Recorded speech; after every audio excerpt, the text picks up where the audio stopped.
তো ইনকিউবেটর বানানো একদমই সোজা। আপনি যদি প্লাস মাইনাস চেনেন তাহলে একটা ইনকিউবেটর বানায় ফেলতে পারবেন। তো ভিডিওতে যেহেতু ক্লিক করছেন আপনি এই ভিডিওটা সম্পূর্ণ দেখে যাবেন। এখন কাজে না আসলেও পরবর্তীতে আপনার কাজে আসতে পারে, জিনিসটা আপনি শিখে রাখেন। তো চাইলে কিন্তু আমি এই ভিডিওটা ১ থেকে ২ মিনিটের ভিতরে বানায় ফেলতে পারতাম কাটছাঁট করে। তো আপনাদের বোঝানোর স্বার্থে আমি ভিডিওটা বানাইতে গিয়ে একটু লং করে ফেলছি। ভিডিওটা সম্পূর্ণ দেখবেন, না হয় কিছুই বুঝতে পারবেন না। পরে বলবেন ভাই কি ভিডিও দিছেন কিন্তু কিছুই বুঝি নাই। আমার এই যে ইনকিউবেটরটা দেখতেছেন এটা একবারে কমপ্লিট। আমি এখানে হচ্ছে যে আপনার ট্যাপিং কিছু খুলে ফেলছি যেন আপনাদেরকে বুঝাইতে পারি কিভাবে সেট করলাম, কিভাবে কানেকশন দিলাম, এটা আপনাদেরকে আমি বুঝাই দিব। আর হচ্ছে উপরে আমি একটা হচ্ছে গ্লাস লাগাইছি এখানে। আমি চাইলে এদিক দিয়েও ট্যাপিং করতে পারতাম, এই যে উপরে ডাকনাটার মধ্যে করি নাই, করলে ভালো হয় আর কি, একটু লাস্টিং করবে বেশি। আর এখানে হচ্ছে একটা ছিদ্র রাখছি যেন হচ্ছে যে বাইরের অক্সিজেনটা নিতে পারে, বা অথবা আপনার ভিতরের যে ওভারহিট যেটা থাকবে এটা বাইর হয়ে যাবে। তো আপনার আমি কিভাবে কানেকশনগুলো করলাম আপনাদেরকে আমি এখন বুঝাই দিব। তো যারা হচ্ছে আমার প্রথম ভিডিওটা দেখেন নাই ইনকিউবেটরের, এই ভিডিওটা যারা দেখেন নাই অবশ্যই আমার সেই ভিডিওটা দেখে আসবেন, না হয় আপনি এই ইনকিউবেটরের কিছুই বুঝতে পারবেন না। ওই ভিডিওটা দেখলে আপনি সম্পূর্ণ ইনকিউবেটরের বিষয় জানতে পারবেন, যে কিভাবে ফিটিং করা হয় এবং কিভাবে আপনি ডিম বসাবেন, সবকিছু জানতে পারবেন। ওই ভিডিওটা দেখে তারপরে এই ভিডিওটা দেখতে আসবেন। তারপরে এখন দেখে নেন, পরবর্তীতে আপনি ওই ভিডিওটা দেখে নেবেন, তাহলে হচ্ছে যে আপনার সবকিছু আপনি বুঝতে পারবেন।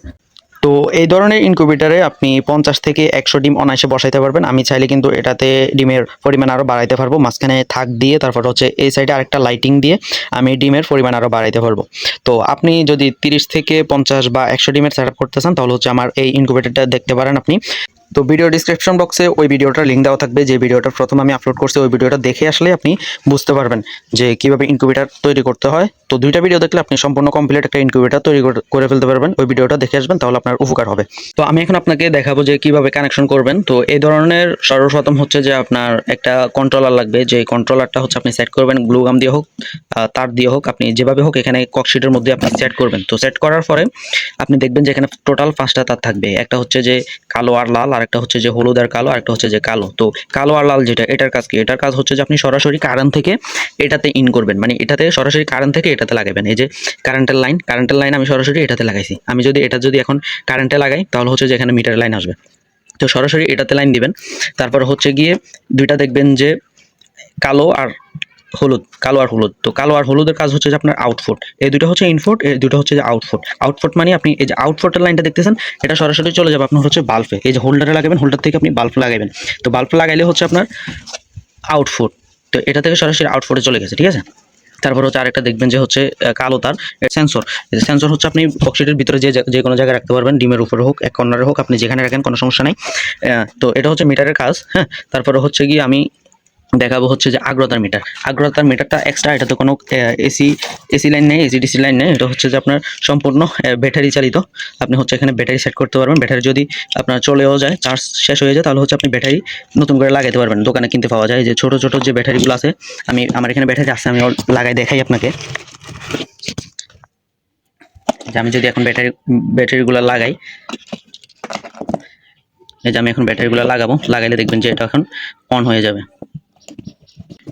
যে ব্যাটারি লাগাইছি, এই ব্যাটারিগুলো কিনতে পাবেন, এটা কোনো সমস্যা না। এটা হচ্ছে আপনার এক্সট্রা ব্যাটারি লাগানো যায়। তো আর্দ্রতা মিটারের কাজ হচ্ছে যে এতটুকুই। আর্দ্রতার আহামরি কিছু না। আর্দ্রতার এই যে সেন্সরটা থাকবে, সেন্সরটা সেম দুইটা সেন্সর একসাথে রেখে দিবেন। এই যে আর্দ্রতা সেন্সর আর হচ্ছে যে কন্ট্রোলারের সেন্সর, তাপমাত্রার সেন্সর, দুইটাই ভিতরে রাখবেন। তারপর হচ্ছে যে আপনার এই ধরনের একটা কুলিং ফ্যান চালাইতে হবে। তো কুলিং ফ্যানটা চালানোর জন্য আপনার একটা চার্জদারের প্রয়োজন হবে।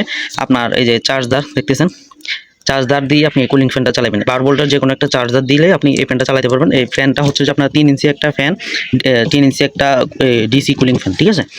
এই ফ্যান কিন্তু আপনি 12 ভোল্টের যে কোনো চার্জার দিয়ে চালাতে পারবেন। তো এই লাইনটা আমি নিচে থেকে চার্জার দিয়ে লাগাবো। এখানে যে সকেটটা আছে এটা আমি নিচে থেকে, এই যে এসি লাইনটা দেখতেছেন, কন্ট্রোলারে যে এসি লাইনটা নিয়েছিলাম এখান থেকেই আমি ওই যে একটা সকেট ইউজ করছি। এখান থেকে লাইনটা আমি নিয়ে যে সকেট দিয়েছি, সকেট থেকে একটা চার্জার দিয়ে ফ্যানের মধ্যে নিয়ে গেছি। এটা একদমই সোজা।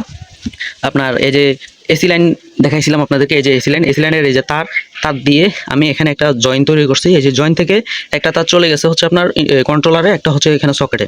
তো সকেটে যেটা, এটা দিয়ে হচ্ছে আমি চার্জার দিয়ে কুলিং ফ্যানে নিয়ে গেছি, আর এটা হচ্ছে যে কন্ট্রোলারে চলে গেছে।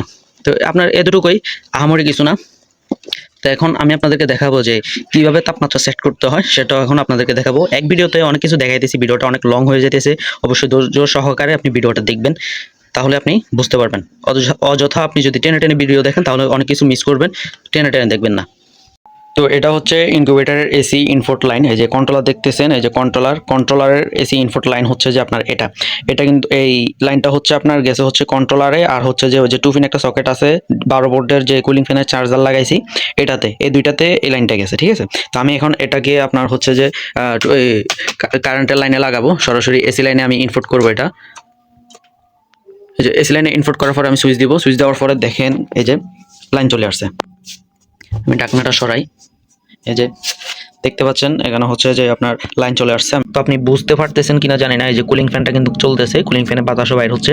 আপনার কুলিং ফ্যানটা এমনভাবে সেট করবেন যে হচ্ছে আপনার লাইট সামনে থাকবে, লাইটের বাতাসটা এই যে গরম বাতাসটা যেন চারোদিকে ছড়াইতে পারে, এভাবে সেট করবেন। হ্যাঁ, আপনি ফ্যানটা এই যে লাইটের দিক ফিরে সেট করবেন যেন বাতাসটা এদিকে চতুর্দিকে ছড়াইতে পারে, এজন্য হচ্ছে ফ্যানটা এভাবে সেট করবেন। তো এখন দেখাবো হচ্ছে আপনার কন্ট্রোলার, এই যে কন্ট্রোলারের সেটিংসটা আপনি কিভাবে করবেন। মানে আমি কিন্তু আপনার ওইটা বলবো না যে আপনি কোন টিমে কত পার্সেন্ট রাখবেন, ওইটা আপনি ভিডিওতে দেখতে পারবেন, যে ইউটিউবে অনেক ভিডিও আছে কোন টিমের কত পার্সেন্টের প্রয়োজন, ওইটা আপনি দেখে তারপর সেট করবেন, ঠিক আছে। আমি হচ্ছে আপনাকে দেখাবো যে কিভাবে আপনি মানে পার্সেন্ট বাড়াইতে পারেন এবং কমাইতে পারেন। এই যে বাড়ানোর জন্য মনে করেন যে আপনি যদি পার্সেন্ট বাড়ান, এই যে আপে ক্লিক করে ধরে রাখবেন, আপে ক্লিক করে ধরে রাখলে দেখবেন যে আপনি হচ্ছে এটা এরকম আপ ডাউন করবে, এই যে লেখাটা আপ ডাউন করবে, এই যে এরকম লাফাবে, লাফানোর পরে মনে করেন যে আপনি বাড়াইবেন। এই যে আমি ক্লিক করে ধরে রাখলাম, এই যে মনে করেন যে আমার এখন 38 আছে, আমি 39-এ যাইতে চাই, এই যে 39-এ চলে গেলাম, ঠিক আছে। তারপর হচ্ছে কি আমার মনে করেন যে এখন তাপমাত্রাটা কমাইতে হবে, আমি কমানোর জন্য এই যে ক্লিক করে ধরে রাখলাম ডাউনে ক্লিক করে ধরে রাখার পরে দেখেন যে আমি এটা লাফাচ্ছে, লাফানোর পরে আমি এই যে ক্লিক করতেছি, আমি যদি এখন 31-এ নিয়ে যেতে চাই, এই যে 31-এ চলে যেতেছি, এই যে 31-এ চলে গেছি কিন্তু, ঠিক আছে। তো আপনি এভাবে চাইলে আপনি বাড়াইতে কমাইতে পারেন, ওইটা আপনি অন্য ভিডিওতে পেয়ে যাবেন যে কোন ডিমের কত পার্সেন্ট তাপমাত্রা রাখতে হয়, ওইটা আপনি দেখে বুঝে তারপরে হচ্ছে এটা সিলেক্ট করে ফেলবেন। তো এই ভিডিওর ডেসক্রিপশন বক্সে সকল পার্টসের নাম ও দাম দেওয়া থাকবে। তো এই ছিল আজকের ভিডিও, চ্যানেলটি সাবস্ক্রাইব করে পাশে থাকা বেল আইকনটি অন করে দিবেন নতুন ভিডিও পাওয়ার জন্য। আসসালামু আলাইকুম।